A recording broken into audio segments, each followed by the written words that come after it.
It's 2:51. This is 5 Live, talking movies till 4 o'clock. Robert Redford will be with us 3:30-ish.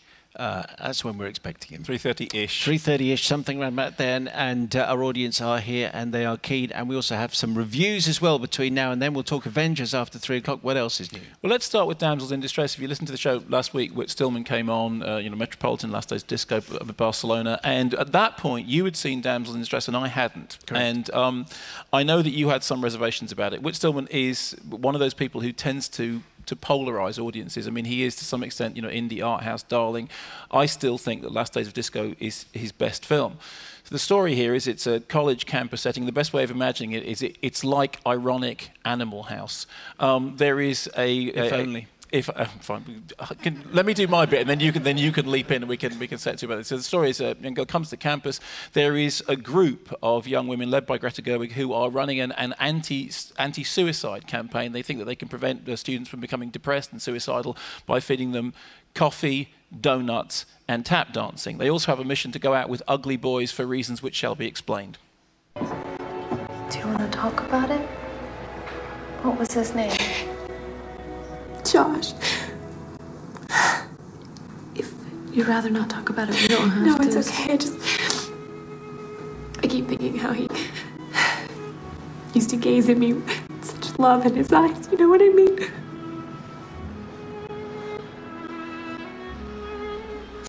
No, I've never actually seen that.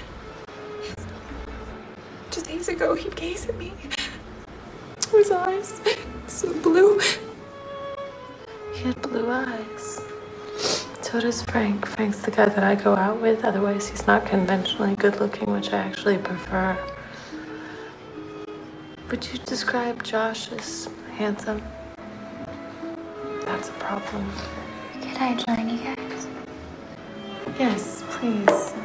Chris and I were just talking. In my view, handsome men are to be avoided. I don't even consider good looks to be flattering in a man. Do you know what I mean? No.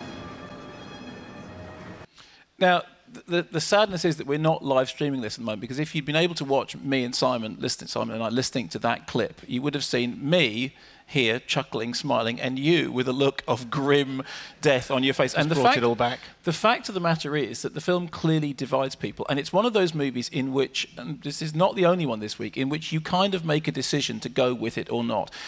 There is an arch, dry humour to it that if it doesn't catch you, if it doesn't start you giggling, if it doesn't tickle your fancy, would very, very quickly, I imagine, become annoying. As it happens with me, I was rather charmed. There were certain things in it that I found problematic. One of them is one of the characters doing a very, very strange English accent. She keeps referring to a man he is a playboy or operator. Of course, it turns out that actually later on the joke is that she is doing an English accent. As Greta Gerwig says, "You're not from London." She says, "Of course I'm from London. I went to London and I came back. Therefore, I am from London." You just made it funnier than the film. Well, no, but during the course of the screening that I was watching, I was thinking of things like it's a lighter, more glacial version of the themes that you get in Heathers. It's clearly a Whit Stillman film. Any film, I think, in which it's suggested that the great cure for depression is dance crazes, and specifically tap dancing, I have a great fondness for. But I was aware that as I was watching it, of all Stillman's films, it is probably the one which is going to be the most divisive. And I had a strange experience of sitting in a screening in which it was really hard to tell how anyone else was feeling. In fact, the person I was sitting next to, I thought was completely hating the film.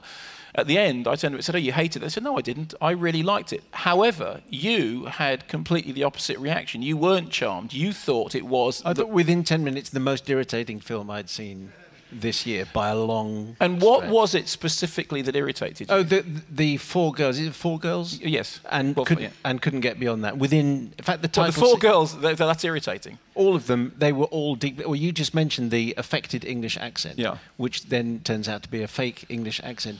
But by then, I'd sort of lost all interest. I just wanted something, a Michael Bay sort of rocket from a battleship somewhere to just come and take them. I just couldn't... It was like... I mean, you're right. It is extremely divisive. I have some listener reviews in just a moment, and but the reviews were getting 3 and 4 stars, and so it's clearly there are a lot of people liking it. And I have to say, they are the most irritating women that I've seen on screen this year? See, the thing I would say is that one of the things I had heard from people who didn't like it was that it was, and it's a word that it's quirky. I mean, for me, quirky is just like the sound of, nails on a blackboard. A tiny little bit. Quirky and irksome are very much the same thing. And I actually didn't think it was quirky. I thought what it was arch. And it doesn't entirely work. Actually, I think it's been recut since it was first played anyway. There are certain areas in it in which it seems to wander off into material which is more dark and explicit than the rest of the movie seems to have the right to bear, and that seems to have been reined in. But I actually thought, in the end, largely, I think, because I think Greta Gerwig carries it off very well, it is a strange, oddly charming oddity that will annoy probably more people than it enchants. But if you do go with it, it's archly fascinating, and I have to say it did put a smile on my face, even as I knew just how much it would annoy some people. Stephen in London on this email, I've been listening happily to you both for more than a year now, but it's only the arrival of Damsels in Distress that has prompted me to write in. This was the surprise film at the 2011 London Film Festival, and boy was I surprised. I like to think that my background, BA Film Studies, Queen's University Belfast, and MA with merit in film editing at Bournemouth, I have a healthy tolerance for most of what gets released cinematically to the world, but never in my life has one film moved me to be so utterly angry. This was my first Whit Stillman movie, and it has left such a bad taste in my mouth, even now 6 months since I saw it, I doubt I'll ever watch another one again. I could see that he was trying to take a satirical look at US college life, but it fell a long way short of being remotely entertaining. The bland, cardboard cutout characterization and aimless conversations that spin off tangentially to absolutely nowhere in particular left me yearning for someone to walk on screen and give them a slap with a reality stick. I have a low threshold for the whimsical and weightless, but this was something else altogether. And don't get me started on the Sambola. This is the dance which they've invented and which they try and portray at the end of the film. But okay, I think that absolutely, I can understand that reaction. I don't agree with it, but I understand it entirely. I think the idea that thinking of the film as whimsical, it isn't whimsical. I'll say it again. I think it's arch. I think it's more pointed than being whimsical. There is a key central idea is that the central character has decided that the way to do something good for humanity is to start a new dance craze, because obviously dance crazes are great and they bring people together. And there is one scene of terrific pathos in which, in a pretty much empty dance hall, she attempts to start off this new dance craze, the Sambola. And I think that's a kind of talismanic thing. If you don't find that scene in any way, you just find it infuriating and irritating, then the film is going to have it. I mean, I can't think of the last time I saw a movie that I don't get me wrong, it's not a masterpiece, there are things wrong with it. But I can't remember the last time I saw a film and I thought, I like this, but I can see every reason why somebody who I respect might hate it. Don't look at me. Don't look at me.